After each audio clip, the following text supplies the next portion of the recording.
ও মন ঘুমায় না রে, নাম জপ মাওলার, একদিন ঘুমাইবা তুমি জিন্দাগের লাগিয়া, ও মন ঘুমায় না রে, ও ভাই ঘুমায় না রে, নাম জপ মাওলার, একদিন ঘুমাইবা তুমি জিন্দাগের লাগিয়া, ও মন ঘুমায় না রে, একদিন ঘুমাইবা তুমি কবরের মাঝার, ও মন ঘুমায় না রে। আল্লাহর যত নবী এলেন এ দুনিয়া মাঝার, একে একে সব চলে গেলেন, একে একে সব চলে গেলেন কবরের মাঝার, ও ভাই ঘুমায় না রে, একে একে সব চলে গেলেন কবরের মাঝার, ও ভাই ঘুমায় না রে। নারে তাকবীর। ভাই আমার, মানুষ যদি জানতো আজকে আমি বারারি যাব, আজকে আমি কাঠিয়ার যাব, আজকে আমি পূর্ণিয়া কাজে চলে যাব, আমার রোড অ্যাক্সিডেন্টে মরে যাব, আমি গাড়িতে মরে যাব, আমি যেতে গেলে আমি অমুক জায়গাতে আমার মত হয়ে যাবে, বা রাস্তাতে আমাকে চলতে চলতে বদমাইশে মেরে দিবে, এই খবর যদি মানুষের কাছে থাকতো হয়তো মানুষ ওই জায়গাতে যেত না। এই জন্য বলি বন্ধুরে, আসার খবর আছে, আসতো কখনই খবরটা হয়তো জেনে যায়। মা বলে আমার বাচ্চা 2 মাস পর হয়ে যাবে, আব্বা বলে আমার ছেলে কিংবা মেয়ে 1 মাস পর হয়ে যাবে, কিংবা দাদু দাদি নানা নানিরা বলে আমার পোতা নাতিরা দুনিয়াতে আসবে। এই খবরটা মানুষ জানতে পারে, কিন্তু যখন যেতে হবে যাওয়ার 1 সেকেন্ডেরও কোনো খবর মানুষ বলতে পারে না। পারে কি? আমার কাছে একটা বই আছে সুনহেরি আওরাক, ওই বইয়ের মধ্যে একটা ঘটনা লিখছেন আব্দুল মালিক মুজাহিদ। কি ঘটনা? ফিলিস্তিন যেখানে মসজিদ আকসা আছে, যেই মসজিদ আকসাতে আপনি 1 টাইমের নামাজ পড়েন, আর এই সমস্ত মসজিদে যদি 1000 ওয়াক্তের নামাজ পড়েন, তো 1000 ওয়াক্তের নামাজ পড়ে জানে কি হবে? আল্লাহ মসজিদ আকসাতে 1 টাইমের নামাজ পড়াতে অতখানি নেকি দান করবেন। ওই জায়গাতে, ওই দেশে ফিলিস্তিনের মাটিতে সুলেমান নবী বসে আছেন। সুলেমান নবীটাকে জানেন, যত দুনিয়াতে জিন, সমস্ত জিনকে নিজের কবজাতে রেখেছিলেন আল্লাহ, এটা মুজিজা দিয়েছিলেন। সমস্ত জিন সুলেমান নবীর তাবে ছিলেন। এই যে বাতাস চলছে, বাতাসকে যা বলতেন সুলেমান নবীর কথা শুনতো। তো ভাই আমার, আমি ওদিকে যাব না, পৃথিবীতে যত জীবজন্তু, সমস্ত জীবজন্তু, মানুষ তো দূরের কথা, জীবজন্তুর পক্ষালির কথা সুলেমান নবী বুঝতে পারতেন। সুলেমান নবী একদিন বসে আছেন, আজকে যেমন জালসা শুনছেন, সুলেমান নবী বসে আছেন, আর ওর পাঞ্জরে একটা লোক বসে আছে। হঠাৎ করে একটা লোক সুলেমান নবীর কাছে এলেন, আসার পর বলছেন আসসালামু আলাইকুম। সুলেমান নবী বলছেন ওয়ালাইকুম আসসালাম। এই সালাম কালাম করার পর লোকটা ওখান থেকে চলে গেলেন। এবার পাঞ্জরে সুলেমান নবীর যে লোকটা বসে আছেন, ভালো করে শুনবেন, ওই লোকটা বলছেন যে নবী সাহেব, এই লোকটাকে তো এলাকাতে কোনোদিন দেখিনি, কোনো গ্রামেও একে দেখিনি, কোনোদিন আসেনি আমাদের গ্রামে, আর লোকটা এলো আর সালাম করার পর চলে গেল, লোকটাকে চিনছেন এটা কে? তখন সুলেমান নবী বলছেন, যারে খেপা, এটা হলো মালাকুল মউত, আজরাইল ফেরেশতা, এটাই মানুষের রূপে এসেছিল, সালাম কালাম করে চলে গেলেন। মত বলে সবারই ডর হয় নাকি যে ভাই? আমিও চাচ্ছি যেখানে 100 বছর বাঁচলে খুব ভালো, আপনিও চাইছেন। একটা বুড়া 80-90 বছর বয়স হয়ে গেছে, লাঠি নিয়ে টুক টুক টুক টুক করে হাঁটছে। পোতারা নাতিরা যদি মজাক করে বলে, শালা বুড়া তুই কতদিন বাঁচবি, আর তুই মর, দুনিয়া ছাড়, দুনিয়ার বোঝে আছিস, লাঠি থাকলে চালিয়ে দিবে, তুই আমাকে মরতে বলছিস, তুই মর। সবাই দুনিয়াতে বাঁচতে চায়। তখন সুলেমান নবী বলছেন যে এটা মালাকুল মউত, চলে গেল এখন সালাম কালাম করে। তো ওই পাঞ্জরে যে লোকটা বসেছিল, ওর দিলে কিন্তু ডর হয়ে গেল। সুলেমান নবী, ওটা মালাকুল মউত না? তো হ্যাঁ। কইছে এক কাজ করেন, আমি আর এই দেশে থাকবো না। কইছে কেন? কইছে ও চিনে গেল, কখন এসে জান কবজ করে নিয়ে চলে যাবে। তো কোনটা যাবে তুমি? কইছে আমাকে ভারতে, হিন্দুস্তানের মাটিতে আমাকে পৌঁছে দেন, বাতাসকে কিংবা জিনেরাকে কহেন আমাকে ওই দেশে পৌঁছে দেন। ঠিক যখন থাকবে না, তা আল্লাহ রাব্বুল আলামিনের আদেশে বাতাসকে কিংবা জিনেরাকে হুকুম হলো, যাও একে ভারতের মাটিতে পৌঁছে দাও। আধ ঘন্টা পর, 5 ঘন্টা পর বা 15 মিনিট পর আবার মালাকুল মউত চলে গেলেন কোথায়? ফিলিস্তিনের মাটিতে। যাওয়ার পর দেখছেন তো সুলাইমান নবী কিন্তু ওখানে একলাই বসে আছে এখন। এবার তখন জিজ্ঞাসা করছেন, সুলাইমান নবী একটুখানি আগে যে আপনার পাঞ্জরে লোকটাকে দেখুন তো, লোকটা কই? বলছে মালাকুল মউত ওই লোকটা তো তোমার ডরে তোমার ভয়ে অমুক জায়গায় চলে গেল। এবার সুলাইমান নবী তখন বলছেন, ওরে সুবহানাল্লাহ, আল্লাহর লীলা কি, আল্লাহর বিধান কি? আল্লাহ রাব্বুল আলামিন আমাকে আদেশ করলেন, হে মালাকুল মউত, ওই ফিলিস্তিনের মাটিতে আমার নবী সুলাইমানের পাঞ্জরে যে লোকটা বসে আছে, এই লোকটার জীবনে মাত্র 15 মিনিট কিংবা আধ ঘন্টা সময় আছে। আধ ঘন্টা পর লোকটাকে তোমাকে লোকটার জান কবজ করতে হবে। আর ওই লোকটার জান কোথায় কবজ করবে? ফিলিস্তিনের মাটিতে নয় রে, এই লোকটার জান কবজ করতে হবে তোমাকে হিন্দুস্তানের মাটিতে। আমি অবাক হয়ে গেলাম, রব্বুল আমিন 10 দিন 15 দিন 20 দিনের রাস্তা, আল্লাহ জি ফিলিস্তিন থেকে যদি ভারত আসতে হয় 10 দিন 15 দিন 20 দিন লেগে যাবে, এত লম্বা রাস্তা। কিন্তু আল্লাহ ওর জীবনে তো মাত্র 15 মিনিট কিংবা আধ ঘন্টা সময় আছে। আধ ঘন্টা সময় তো আমি এই ফিলিস্তিনের মাটি থেকে লোকটা কখন হিন্দুস্তানে যাবে, আর ওইখানে গিয়ে আমি কখন তার জান কবজ করব, এই চিন্তা বাবা আমি করছিলাম। হে সুলাইমান নবী, ওই লোকটার জান কবজ করে আমি এখন আপনার কাছে এলাম দেখার জন্য যে আমি আপনার পাঞ্জরে যে লোকটাকে দেখে গেলাম, ওই লোকটার আমি জান কবজ করলাম কি লোকটা আপনার পাঞ্জরে বসে আছে, আমি দেখতে এলাম। তাই আল্লাহর কোরআন বলেন, আইনা মা তাকুনু ইউদরিকুমুল মাউত ওয়ালাউ কুনতুম ফি বুরুজিন মুশাইয়াদা। আল্লাহ রাব্বুল আলামিন বলেন, আইনা মা তাকুন, তুমি দুনিয়ার যে কোনো জায়গাতে থাকো না কেন রে, তুমি যদি আকাশের উপরে চলে যাও, তুমি যদি সূর্যের উপরে চলে যাও, তুমি যদি চাঁদের উপরে চলে যাও, তুমি যদি মাটির তলাতে পানির তলাতে ঘর বানিয়ে দাও, আল্লাহ রাব্বুল আলামিন বলেন, হে দুনিয়ার মানুষ, দুনিয়ার যে কোনো তুমি জায়গাতে চলে যাও, ইউদরিকুমুল মাউত, মওত তোমার কাছে যাবে, মওত তোমার সাথে সাক্ষাৎ করবে, মওত তোমার কাছে যাবে, মওত তোমার জান কবজ করে নিয়ে চলে যাবে। নারে তাকবীর! সাদ্দাত বাদশা একটা খুব বড় বাদশা, ওর দাওলাতের কোনো কমি ছিল না। ও দুনিয়াতে জান্নাত তৈরি করেছিল। জান্নাত ও শুনেছে, পড়েছে কেতাবে, আল্লাহ জান্নাত দিবে, যারা আল্লাহর পূজা করবে, আল্লাহকে মানবে, আল্লাহকে জান্নাত দিবে। সুন্দর সুন্দর বেটি ছেলে পাওয়া যাবে জান্নাতে, ভালো ভালো ফলমূল খেতে পাওয়া যাবে, সুন্দর সুন্দর বাড়ি ঘর দিবে। তখন দুনিয়াতে একটা জান্নাত তৈরি করেছিল, ওর নিজের জান্নাত। খুব সুন্দর করে একটা মাহাল তৈরি করেছিল, সুন্দর সুন্দর বেটি ছেলে তৈরি করে রেখেছিল ঘরের ভিতরে। এবার যখন রেডি হয়ে গেল, খবর হলো, এই সাদ্দাত বাদশা, আপনার জান্নাত রেডি হয়ে গেছে, চলেন দেখার জন্য। বন্ধুরে আমার, এবার সাদ্দাত বাদশা খুব খুশির সাথে এবার হাঁটছে আর চলে যায়, আমি জান্নাত দেখবো, আজকে আমার জান্নাত রেডি হয়ে গেছে।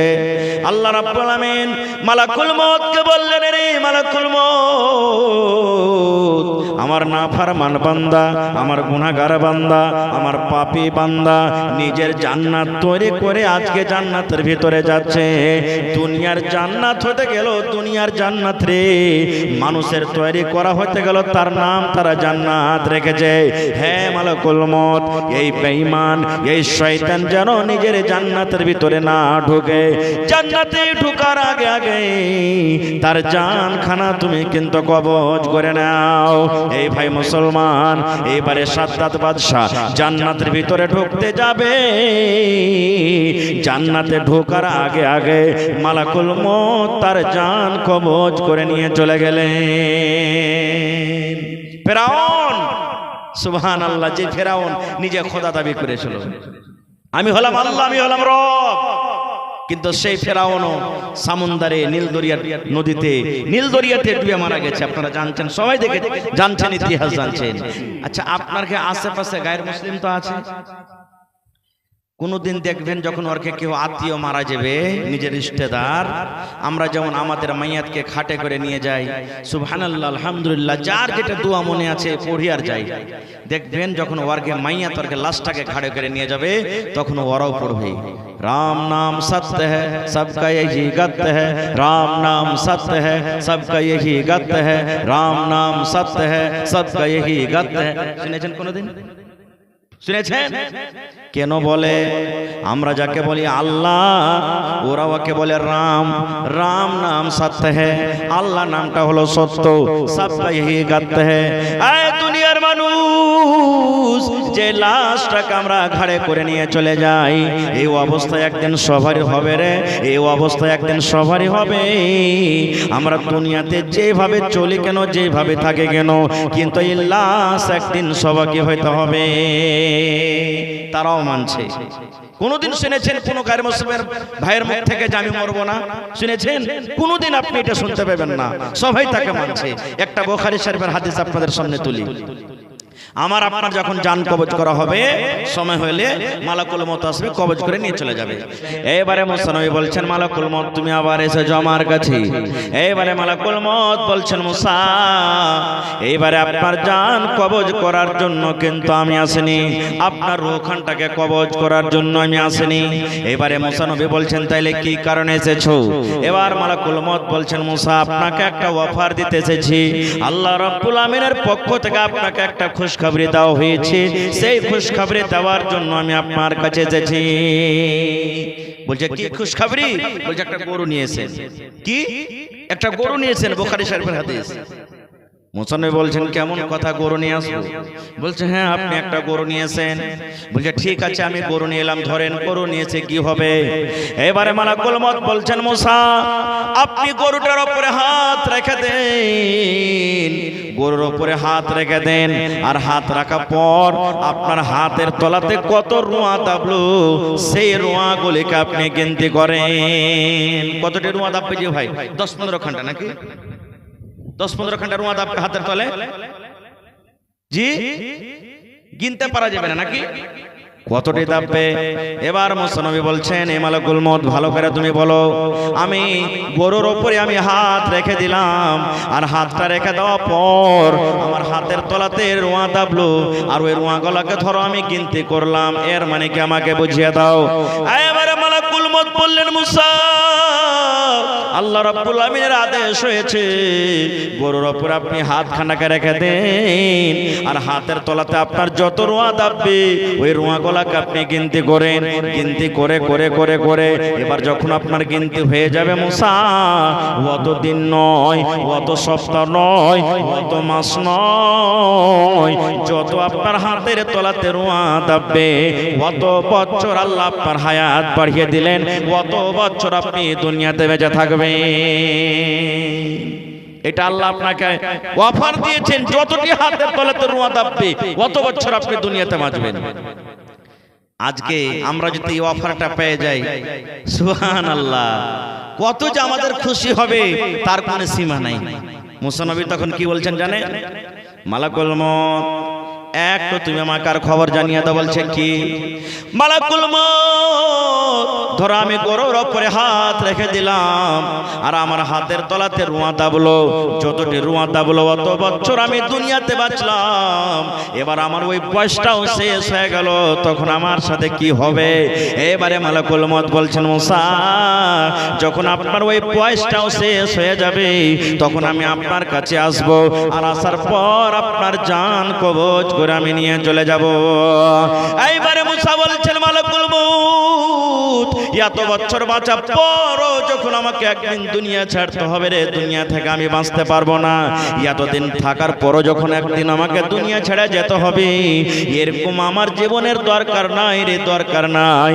এসো এসো তুমি আমার জানখানা কবজ করে নিয়ে চলে যাও। তাহলে দেখেন নবীরাও মউত থেকে বাঁচতে পারেনি, পেরেছে কি? এরকম অনেক ঘটনা আছে ভাই, আমি ঘটনার দিকে যাব না, একবারে শর্টে দুটার ঘটনা আপনাদের সামনে বলবো। আর আমার কাছে একটা কিতাব আছে, গল্পের মাধ্যমে জ্ঞান। গল্প করতে গেলে জ্ঞান বাড়বে, আমার আপনার নয় যে চায়ের দোকানে বসে গেলাম, অমুক হাজী সাহেব এরকম, অমুক নবাজি এরকম, অমুক ডাক্তার এরকম, অমুক ঠিকাদার এরকম, এই এক অপরের শুধু আমরা বদনাম গাহি, এরকম নয়।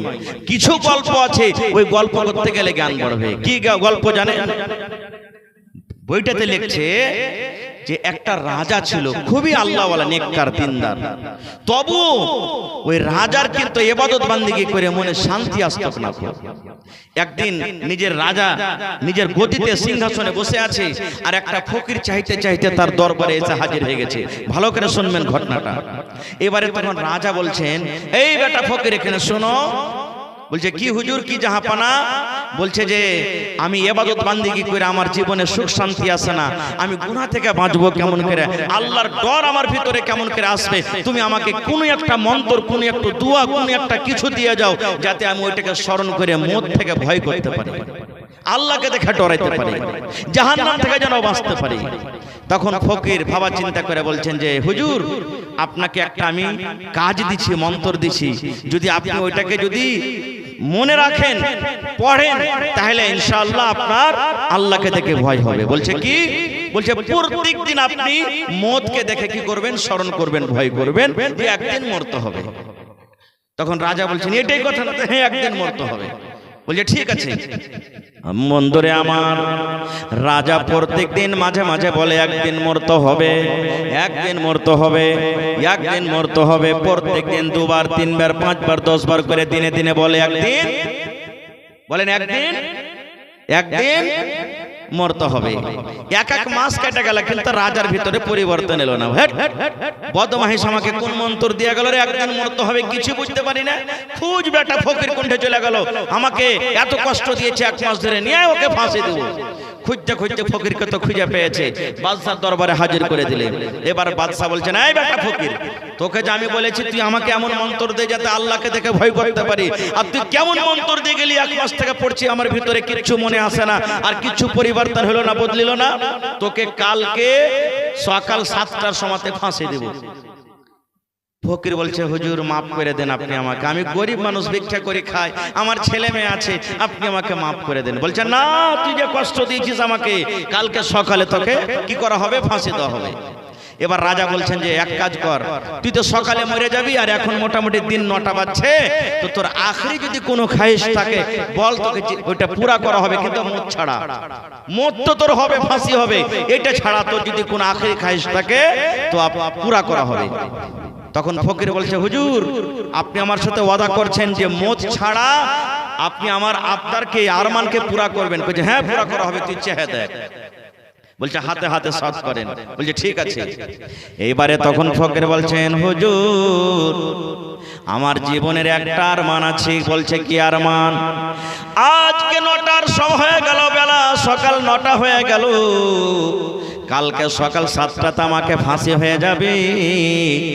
এখন সকাল 9টা থেকে নিয়ে কালকে 7টা পর্যন্ত আমি রাজা হব, আপনার এই কুরসিতে আমি বসবো, আপনার তাজটা আমার মাথাতে দিতে হবে, আর আমার মতন গরিব কিন্তু আপনি হয়ে যাবেন, আমার মতন ফকির কিন্তু আপনাকে হইতে হবে। এটা হলো আমার কি আখেরি খাহিশ। বাদশা বলছে, না এটা করা হবে না, আমি একটা রাজা, কেমন করে ফকির হব? আর তুই এখন থেকে নিয়ে কালকে 7টা পর্যন্ত তুই রাজা হবি, এটা হবে না। বলছে, না আপনি ওয়াদা করেছেন, ওয়াদা করেছেন, আপনাকে ওয়াদা পূরণ করতে হবে। কি করবে? রাজা মজবুর হয়ে গেল। ঘটনা লম্বা, খুব শর্টে বলছি আমি। মাথার তাজটা খুলে দিয়ে দিলে ফকিরের মাথায়, আর ওকে নিজের সিংহাসন দিয়ে দিলেন। আপনারা বলেন, এরকম যদি কোনো জায়গাতে ঘটনা হয় তো লোকজন জুটবে না? জুটবে না? এখানে একটা সাপ পাড়িয়ে চলে আসলে যতটি মানুষ এসেছে, 1 থেকে 10 গুণ মানুষ আসবে, আসবে না? খালি হাল্লা করে দেন, আজাগর সাপ পালা চলে এসছে, আর উটুক গিয়ে বাজাতে লাগার বাঁশে বাজতে লাগলে দেখেন লোক। সুবহানাল্লাহ। এবারে সব লোকজন চলে এসেছে। একটা চিনিয়া বাদামওয়ালা চিনিয়া বাদাম বিক্রি করতে করতে মজলিসে চলে এসেছে। দেখবেন যারা ট্রেনে সফর করছেন, চিনিয়া বাদামওয়ালা আধখানি নাকে কথা কইবে, আধখানি মুখে কথা বলবে। চিনিয়া বাদাম, টাইম পাস, এরকম ভাবে কথা বলবে। যেই ফকির রাজা হয়েছে, ওর সামনে চিনিয়া বাদামওয়ালা চিনিয়া বাদাম বিক্রি করতে করতে হাজির হয়ে গেছে। এবারে তখন রাজা, যেটা নতুন ফকির রাজা হয়েছে, একটা লোককে বলছে, এই এটা চিনি বাদামওয়ালাকে ধরো তো, আর ধরে একে জেল ঘরে বন্ধ করো, আমাকে সকালে 7টাতে ফাঁসি হবে, এই বেটাকে চিনি বাদামওয়ালাকে সকাল 6টাতে ফাঁসি হয়ে যাবে। এই দেখেন ফরমান জারি করে দিলে, বাদশার ফরমান মানতে হবে। কত জোড়াতে মনে করছে আয় রাজা মশাই আমি আর করবো না, আমি এখান থেকে চলে যাবো, আর মুখ খালি বেজবো না। বলছে না, তোকে সকাল 6টাতে ফাঁসি হবে, বন্ধ করে দিলে। এবার রাজা তখন পুরাতন রাজাকে বলছেন, আপনার রাজ্যের মধ্যে সব থেকে হুঁশিয়ার 2-4টা লোককে ডাকেন। 2-4টা লোককে ডাকা হলো। ডাকা পর বলছে, যাও বাবা তোমরা এলাকাতে চলে যাও, দেশে চলে যাও। সব থেকে দেশের মধ্যে একটা সুন্দর বেটি ছেলে, 18-20 বছর বয়স, আর দেখতে শুনতে খুব ভালো পোষেন, ওরকম ধরনের বেটি ছেলেকে তোমরা ঢুঁড়ে নিয়ে এসো।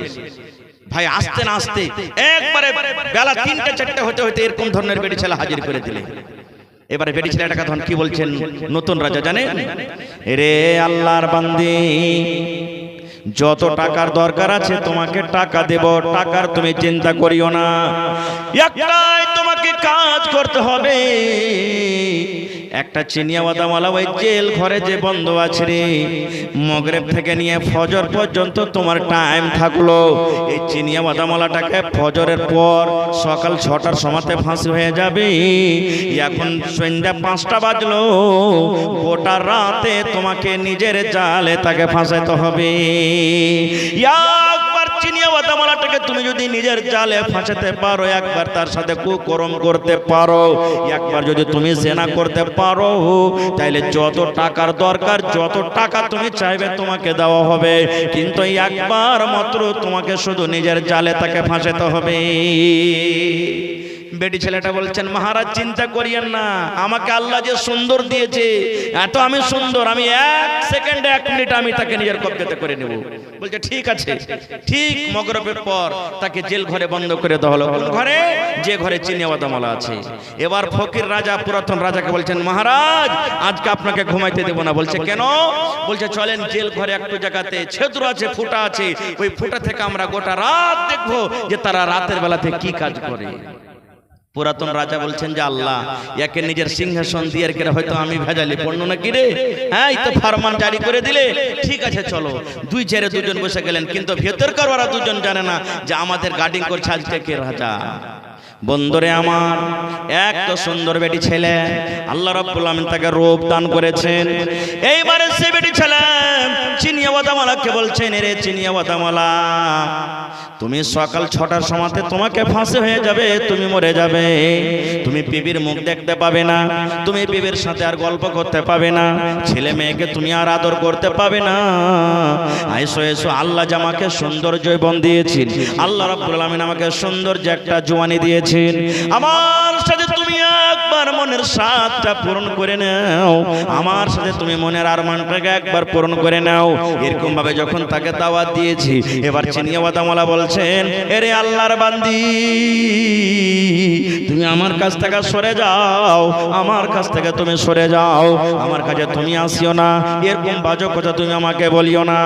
এইবারে সে বেটি ছেলে বলছেন, চিনিয়া বাদামওয়ালা রে, এখানে কোনো মানুষ আমাদেরকে দেখতে পাই না, কোনো রাজা দেখে না, কোনো ফকির দেখে না, কোনো লোকজন দেখে না। আজকে অন্ধকার রাত, এই ঘরের ভিতরে তুমি আছো আর আমি আছি। তুমি জীবনের একবার আমার কাছে এসে জীবনের স্বাদটাকে তুমি পূরণ করে নাও, একবার তুমি আমার কাছে এসো। এই আল্লাহর বান্দা তুমি এসো। কিন্তু ওই চিনিয়া বাদামওয়ালা শুধু চোখ দিয়ে ঝরঝর ঝরঝর ঝরঝর ঝরঝর করে পানি ঝরে, শুধু কান্দে আর কান্দে, কিন্তু তার কথার দিকে কিন্তু একবারও তাকাই না। ঠিক কই করতে করতে রাত 12টা বেজে গেল, রাত 1টা বেজে গেল, রাত 2টা বেজে গেল। ঠিক যখন 3:30টার সময় মুয়াজ্জিন সাহেব আসসালাতু খায়রুম মিনান নাওম, ফজরের আযান দিয়ে দিয়েছে। এই মতো সময়তে আবার বলছেন, আল্লাহর বান্দারে, এখন রাত শেষ হয়ে গেল, আর 2 ঘন্টা পর তোমাকে ফাঁসি দেওয়া হবে, তুমি মরে যাবে। শেষ জীবনের মতো তুমি এসো আমার কাছে, এসো, আমার কথাটা তুমি একবার মেনে নাও, এসো, আখরি খায়েশ তুমি আমার সাথে পূর্ণ করে নাও। কিন্তু চিনিয়া বাদামওয়ালা একটাই কথা বলে, এরে আল্লাহর বান্দি, মত আমার সামনে আছে, আর 2 ঘন্টা পর আমাকে ফাঁসি হবে, আমি মরে যাব। আল্লাহ রাব্বুল আমিন কিয়ামতের দিন আমাকে যদি জিজ্ঞাসা করেন বান্দারে জীবনে তুমি নামাজ পড়নি রে বান্দা, জীবনে তুমি রোজা রাখনি বান্দারে, জীবনে যাকাত দাওনি দান করনি রে বান্দা, মদ খেয়ে খেয়ে সারা জীবনটা তুমি কাটিয়েছো, আরে আমার বান্দা তুমি জানছিলে আমাকে সকাল 6টার সময়তে মেরে দিবে, ফাঁসি হয়ে যাবে, এইটা জানা সত্ত্বেও তুমি একটা গুনাহ থেকে জীবনে আর বাঁচতে পারলে না। আল্লাহ রাব্বুল আমিন যখন এই প্রশ্ন আমাকে কিয়ামতের দিন যদি করে দেয়, আমি কেমন করে আল্লাহর সামনে আমি জবাব দিব? এই জন্য বান্দিরে তুমি আমার কাছ থেকে চলে যাও, আমার কাছ থেকে চলে যাও, মওত আমার সামনে আছে, আমাকে সকাল 6টাতে মরতে হবে, আমি মরে যাব, এই জন্য তোমার সাথে আমি এরকম গুনাহ করতে পারবো না। ঠিক যখন 6টা হলো, এইবারে নতুন রাজা পুরাতন রাজাকে বলছেন চলেন নিজের সিংহাসনে যাই। এবার যখন 6টা হয়ে গেল, এবার নতুন রাজা বলছেন একটা সিপাহীকে, ওই চিনিয়াওয়ালাটাকে তুমি ছেড়ে দাও, বাড়ি চলে যায়, আজাদ হয়ে গেল, আর তাকে ফাঁসি দেওয়া হবে না। এবার 7টা যখন হয়েছে, নিজের তাজটাকে খুইলে ওই নতুন রাজা পুরাতন রাজার মাথাতে চাপিয়ে দিয়ে হাত কানটাকে ধরে কুরসিতে বসিয়ে দিলেন, আর বসিয়ে দেওয়ার পর বলছেন মহারাজ এখন 7টা বেজে গেছে, আমার মনের আশা পুরা হয়ে গেছে, একটু আপনি বলেন দারবানকে আমাকে ফাঁসি দিয়ে দিবে। এইবারে যেমন কথাটা বললাম, পুরাতন রাজার চোখের কোণা দিয়ে ঝরঝর ঝরঝর ঝরঝর ঝরঝর করে পানি ঝরতে শুরু হয়েছে। এবার পানি ঝরার পর এবার বলছেন রে আল্লাহর বান্দা তোমাকে আর ফাঁসি দেওয়া হবে না রে, তোমাকে আর ফাঁসি দেওয়া হবে না। বলছে হুজুর কেন আপনি আমাকে ফাঁসি দিবেন না? বলছে আল্লাহর বান্দা রে তুই আমাকে যা বুঝাতে চেয়েছিস আমি সেই চিনিয়াওয়ালার কাছে সবক পেয়ে নিলাম। চিনিয়াওয়ালা মদকে বলে কত স্মরণ করেছে, চিনিয়াওয়ালা আল্লাহকে বলে কত ভয় করেছে, চিনিয়াওয়ালা মদকে বলে কেমন ভাবে ডেকেছে। এক রাতে সেই মদকে দেখে ভয়ে করলো, মদের কারণে মদকে সামনে দেখে একটা সুন্দর বেটি ছেলে থেকে বেঁচে গেল, আর আমি কেমন করে মদকে দেখে ভয় করলাম, মদকে স্মরণ করলাম, কি 1 মাস কেটে গেল তো আমার ভিতরে পরিবর্তন হলো না। নারে তাকবীর। ভাই আমার, তাহলে মদ একটা এমন জিনিস, সেই মদকে দেখে যদি আমরা ভয় করি তাহলে সমস্ত পাপ গুনাহ আমাদের কাছ থেকে দূরে চলে যাবে, সমস্ত মুসিবত আমার কাছ থেকে দূরে চলে যাবে। আপনি যদি মদকে দেখে ভয় করেন, যখন মদ পান করতে যাবেন, মদের বোতল যখন মুখে নেবেন, তখন যদি মদকে দেখে ডর হয় তো কি বলবেন? আরে খোদা না খাস্তা যদি আমার এই গিলাসটা ধরে যদি মুখ হয়ে যায়, খোদা না খাস্তা এই বোতলটা ধরে যদি আমার মুখ হয়ে যায়, খোদা না খাস্তা যদি নাসার হালাতে যদি আমার মুখটা হয়ে যায়, তাহলে আল্লাহর সামনে আমি কি জবাব দেব রে? আল্লাহ রাসূল বলেছেন একটা মদখোর যখন মদ পান করে 40 দিন পর্যন্ত তার নামাজ ইবাদত আল্লাহর দরবারে কবুল হয় না। এবার আপনি বলেন যদি 40 দিন পর্যন্ত ওর ইবাদত আল্লাহর দরবারে কবুল না হয়, মদ যারা পান করে, আর ওই 40 দিনের ভিতরে যদি সে মরে গেল, তাহলে বলেন তার অবস্থা কি হতে পারে ভাই? তার পাপ মরে গেল, জানাজাতে শরীক হবে, তার জানাজার দোয়া কবুল হবে। নানা মরে গেল, জানাজাতে শরীক হয়ে গেল, দোয়া কবুল হবে। বিবি মরে গেল, বেটা মরে গেল, জানাজাতে শরীক হবে? হবে না। এই জন্য মদকে দেখে ভয় করতে হবে। ভাই সময় কিন্তু খুব কাছে চলে আসছে, আর একটা হাদিস আপনাদের সামনে বলে দিই যে ভালো মানুষের মদ কেমন হয় আর গুনাহগার মানুষের মদ কেমন হয়, এটা কিন্তু জানা দরকার। জি জানা দরকার। বাস আমি 2-4-5 মিনিট একবারে খুব শর্ট আমি কথাটা বলে দিই। আপনারা যখন দেখবেন কেউ মরছে, লোকজন মরছে, পাঞ্জরে থাকতে হয়। বেশিরভাগ মা খালারা জানে যখন কোনো মানুষ মরে তখন দেখবেন জানটা বাড়িয়ে গেছে, কিন্তু তাকিয়ে চলিচ্ছে ও উপর দিকে। ঘরের ভিতরে থাকলে মনে হয় বাতি গুনছে, মটকা গুনছে, বাইরে থাকলে তো মনে হয় দেখবেন আসমানকে দেখছে। এরকম দেখে না? কেন দেখে জানেন? যখন তার জানখানটাকে কবজ করে নিয়ে চলে যায়, ওই লোকটা মনে মনে ডাকে, কাকে ডাকে? বেটাকে ডাকে, বেটিকে ডাকে, মাকে ডাকে, বিবিকে ডাকে। মেয়ে লোক যদি হয়তো নিজের স্বামীকে ডাকে, কে ডাকে? আরে আব্দুল্লাহ, আব্দুর রহমান, কোথায় তোরা আছিস রে? কোথায় তোরা চলে গেলি? দেখ মালাকুল মউত আমার জানখানটাকে কবজ করে নিয়ে চলে গেল। ধর ধর ধর ধর ধর ধর, তাড়াতাড়ি করে ধর। আল্লাহ রাসূল বলেছেন এরকম ভাবে তার নজরটা কিন্তু এই মতের ফেরেশতার দিকে থাকে। রাসূল বলেছেন যখন তোমরা এরকম ভাবে দেখবে মাইয়াতের শ্বাস বন্ধ হয়ে গেছে, তোমরা চোখের উপর এরকম ভাবে হাতটা এরকম করে করে করে তার চোখটাকে তোমরা বন্ধ করে দাও। এবার রসুল বলেছেন মত কেমন হয় দেখেন, আমি সব কথা বলতে পারবো না, শর্টে কথাটা বলছি।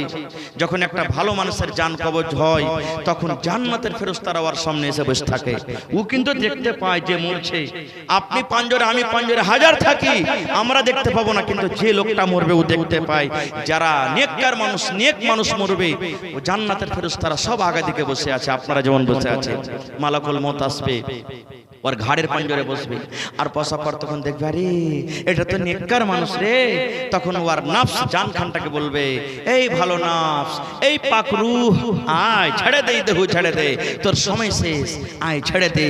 সুবহানাল্লাহ। তার জান খানটা চলে আসবে, আর তার জান খানটাকে ধরবে, ধরে জান্নাতের ভিতর থেকে একটা রুমাল নিয়ে আসা হবে, আর ওই রুমাল খানটা এত সেন্ট করবে, খুশবাই করবে, মনে হয় গোটা পৃথিবী খুশবুতে মনে হয় ভরে গেল। জান খানটাকে কবজ করে এবার নিয়ে চলে যাবেন। ওই যে মাথার উপরে আসমান দেখতে পাচ্ছেন, গেট আছে, কিন্তু আমরা দেখতে পাই না। ওখানে আসমানে নিয়ে যাওয়া হবে। যাওয়ার পর তখন এরকম ভাবে অনুমতি চাইবে, এই আল্লাহর ফেরেশতা গেট খুলো, দরজা খোলো। বলবে কে? বলবে মালাকুল মউত। বলছে কাকে এনেছো? বলছে আরে নয়াটোলা হাশিমপুরের আমি অমুক লোকের জান কবজ করে এনেছি। আল্লাহ তাকে জানিয়ে দেয় যে লোকটা নেককার কি বদকার। দেখবে হ্যাঁ এই তো নেককার লোক, তাড়াতাড়ি করে ওর গেটটা খুলে দিবে, দরজাকে খুলে দিবে আসমানের, আর খুলে দেওয়া পড়বে যে ওয়েলকাম, স্বাগতম, এসো এসো এসো, তোমার জন্য আমি ইস্তেকবাল করছি। এবারে এক আসমান, দুই আসমান, তিন আসমান করতে করতে সাত আকাশের উপরে একটা জায়গা আছে। আল্লাহর কোরআন বলছেন, যারা কোরআন পড়তে জানেন দেখবেন ওয়াইলুল লিল মুতাফফিফিন সূরাতে দেখবেন যে ইল্লিন একটা জায়গা আছে সাত আকাশের উপরে, ওখানে জানখানটাকে দিয়ে দেওয়া হয়। এবার লোকটা যদি গুনাহগার হয়, পাপী হয়, বাদকার হয়, ওর জান কবজ করার পর এবার তার জান খানটাকে কিসে ব্যাট দিবে জানেন? রুমালে, জাহান্নামের রুমাল। এমন দুর্গন্ধ করবে, রাসূল বলেছেন এমন দুর্গন্ধ করবে যে দুর্গন্ধতে মনে হয় গোটা দুনিয়া ভরে গেল। এবার আপনি যখন হাঁটবেন, একটা কুকুর যদি 8 দিন 10 দিন করে মরে থাকে, আপনি যেমনই যাবেন নাকে একটা দুর্গন্ধ আসবে না? আসবে না? যেমনই সামনে যাবেন বাপরে পালা, এই দুর্গন্ধ আর সহে না। রাসূল বলছেন ওরকম দুর্গন্ধ করবে, ওই রুমালে নিয়ে চলে যাবে আসমান পর্যন্ত। তাকে বলা হবে, এই ফেরেশতা আসমানের দুয়ার খোলো। বলছে কার জান করেছো? বলবে আরে দেবীনগর, হ্যাঁ নয়াটোলা হাশিমপুরের অমুক লোকের জান কবজ করেছি। বলবে না না না না না, ওরে বাপ রে, এর জন্য আসমানের দুয়ার খোলা হবে না কো, আসমানের দুয়ার খোলা হবে না কো। বলছে কেন? বলছে এই যদি আসে তো সমস্ত আসমানকে দুর্গন্ধ তো ভরে দিবে। তখন মালাকুল মউত কি করবেন জানেন? ওরে সুবহানাল্লাহ, তার জানখানাকে ওখান থেকে ছেড়ে দিবি। এবার জানখানটাকে যখন ছেড়ে দেওয়া হবে, কত রকম চিৎকার করবে জানখানা।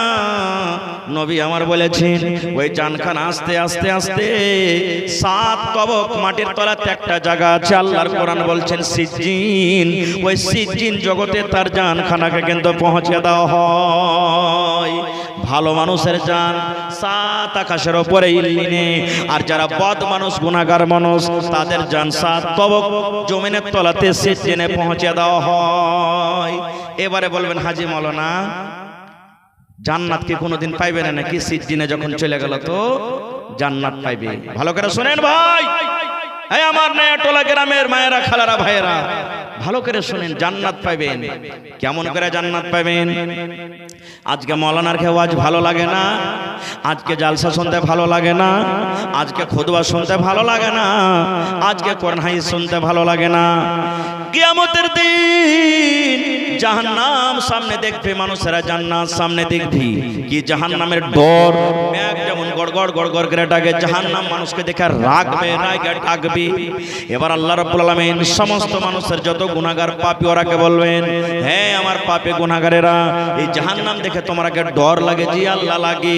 আজকে জাহান্নাম দেখে ডর লাগে না, কিন্তু নিজের চোখে মানুষেরা সেদিন দেখবে। আল্লাহ বলবেন এই জাহান্নাম দেখে তোমাকে ডর লাগে? জি আল্লাহ লাগে। এই জাহান্নাম থেকে তোমরা বাঁচতে চাও? জি আল্লাহ চাহি। আল্লাহ রাব্বুল আলামিন বলেন, বান্দারে দুনিয়াতে তুমি নামাজ পড়োনি, দুনিয়াতে তুমি রোজা রাখোনি, দুনিয়াতে তুমি হজ করোনি, দুনিয়াতে তুমি যাকাত দাওনি, দুনিয়াতে তুমি মদ পান করেছো, দুনিয়াতে তুমি জিনা করেছো, দুনিয়াতে তুমি চুগলখড়ি করেছো, দুনিয়াতে তুমি হক মেরে খেয়েছো। সব জীবনের গুনাহকে maaf করে দেব রে বান্দা, যদি আজকে তুমি একটা মাত্র কাজ করতে পারো। একটা যদি তুমি কাজ করতে পারো, একটা কাজের কারণে আমি আল্লাহ রাব্বুল আমিন তোমার জীবনের সমস্ত গুনাহকে আমি আল্লাহ maaf করে দেব। আপনারা বলবেন হাজী মাওলানা একটাই কাজ করাতে কিয়ামতের দিন আল্লাহ সব গুনাহকে maaf করে দিবে। তো এত রাত জায়গায় জায়গায় জালসা শুনে ওযু করে নামাজ পড়ে রোজা করে কি লাভ? একটা কাজ কিয়ামতের দিন করে নেব, পার হয়ে যাব, এরকম মনে হয়েছে নাকি? হয় না জি ভাই? বন্দরে আমার কাজটাকে শোনেন। আল্লাহ আবার বলবেন, বান্দারে জাহান্নাম দেখে ডর লাগছে রে বান্দা। জি আল্লাহ, জাহান্নাম দেখে ডর লাগছে। আল্লাহ বলবেন, জাহান্নাম থেকে তোমরা বাঁচতে চাও? জি আল্লাহ, জাহান্নাম থেকে বাঁচতে চাই। আল্লাহ রাব্বুল আলামিন বলবেন, বান্দারে জীবনের সব তোমাদের গুনাহকে maaf করে দেব রে বান্দা, যদি তোমরা একটা কাজ করতে পারো। কি কাজ? আল্লাহ একটা ফেরেশতাকে বলবেন, একটা তোমরা উট নিয়ে এসো। উট তো দেখেছেন আপনারা, বলবেন একটা উট নিয়ে এসো।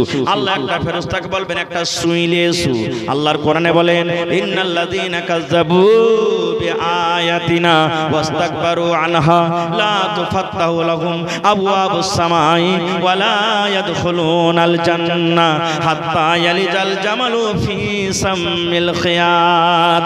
আল্লাহ একটা ফেরেশতাকে বলবেন উট নিয়ে এসো। আল্লাহ আর একটা ফেরেশতাকে বলবেন সুই নিয়ে এসো। যখন সুই আর উট নিয়ে আসা হলো, এবার মানুষরা বলবে আল্লাহ কেমন কাজ করতে দিবে? একদিকে সুই একদিকে উট। আল্লাহ বলবেন, বান্দারে এই উটটাকে তোমরা এক হাতে নিয়ে এলাও রে বান্দা, আর এই সুইটাকে তোমরা এক হাতে নিয়ে এলাও। এই সুইয়ের পেছন দিকে একটা ছিদ্র আছে, এই ছিদ্র দিয়ে তোমরা সুতা দুনিয়াতে দিয়েছিলে, দড়ি দুনিয়াতে দিয়েছিলে, তোমরা পকেট শিয়াল ছিলে, তোমরা ধানের বড়া শিয়াল ছিলে, ভুসার বড়া শিয়াল ছিলে, মাকের বড়া তোমরা শিয়াল ছিলে। একদিকে দিয়েছো, অন্যদিকে বাহির করেছো, অন্যদিকে দিয়েছো, আর একদিকে বাহির করেছো। আল্লাহ বলবেন, বান্দারে আজকে তোমাকে বড়া শিয়াইতে হবে না, আজকে তোমরাকে বোরার মুখ সিলাইতে হবে না। আল্লাহ বলবেন, বান্দারে তোমরা এই 8 মণ 10 মণ 15 মণ 20 মণের ওজনের মোটটাকে তোমরা এক হাতে নিয়ে লাও, আর এক হাতে তোমরা সুইটাকে নিয়ে লাও। আল্লাহ বলবেন, বান্দারে সুইয়ের পিছন দিকে যে ছিদ্র আছে, ফুটা আছে রে বান্দা, এই ছিদ্র দিয়ে তোমাকে মোটটাকে পাস করতে হবে। তুমি মাথার দিক দিয়ে পারবে তো মাথার দিক দিয়ে আগে দাও, পায়ের দিক দিয়ে পারো তো পায়ের দিক দিয়ে আগে দাও, পিছন দিক দিয়ে পারো তো পিছন দিক দিয়ে দাও। যেভাবে তোমার ইচ্ছা তুমি পার করো রে বান্দা। এই সুইয়ের পেছন দিকে এক দিক দিয়ে তুমি এই ফোঁটা দিয়ে ছিদ্র দিয়ে ওটটাকে দাও, আর অন্য দিক দিয়ে তুমি বাহির করে লাও। এই কাজটা যদি তোমরা করতে পারো, আমি আল্লাহ রাব্বুল আলামিন সমস্ত গুনাহকে maaf করে তোমরাকে আমি জান্নাতে ঘোষণা করে দেব। আপনারা বলেন পারবে? এই কাজটা করতে পারবো? যারা বলেন পারবো। কাজটা যখন শুনবে, আল্লাহ রে এমন দিয়ে উঠ দিতে হবে সুইয়ের পেছন দিক দিয়ে, আর অমন দিয়ে বাহির করতে হবে। সমস্ত মানুষরা তখন কিয়ামতের দিন বলবে, আল্লাহ এটা কেমন কাজ? সামান্য এত বড় ছিদ্র, ছোট ফুটা, আর এত বড় উটকে আল্লাহ কেমন করে পার করব? আল্লাহ এটা কাজ করতে পারবো না, আল্লাহ যেটা কাজ করা হবে না। আল্লাহ রাব্বুল আলামিন বলবেন, বান্দারে তোমরা যখন মানুষ হয়ে এই সুইয়ের পেছন দিক দিয়ে যখন তোমরা উট পাস করতে পারবে না রে বান্দা, তাহলে আমি আল্লাহ রাব্বুল আমিন তোমাদেরকে maaf করতে পারবো না। সুবহানাল্লাহ। মেলায় কথা আছে ভাইরে, এরকম অনেক ঘটনা আছে ভাইরে। আজকে হলো মসজিদের জালসা, সুবহানাল্লাহ। যে মসজিদ রাসূল বলেছেন দুনিয়ার মধ্যে সব থেকে দামি জায়গা, সব থেকে ভালো জায়গা হলো কি? আল্লাহর ঘর মসজিদ, রাসূলের হাদিস।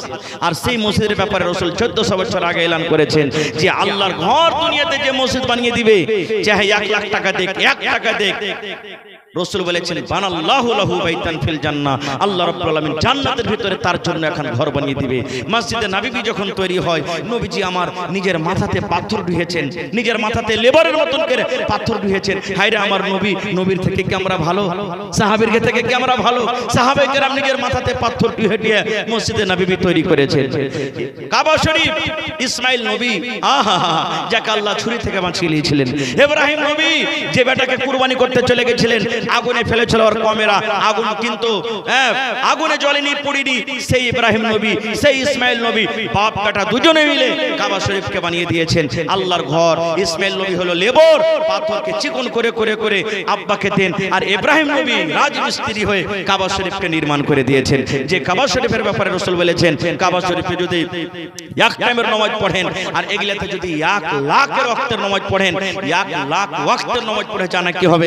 আল্লাহ তাআলা কাবা শরীফে 1 টাইম নামাজ পড়িতে অত করে নেকি দান করবে।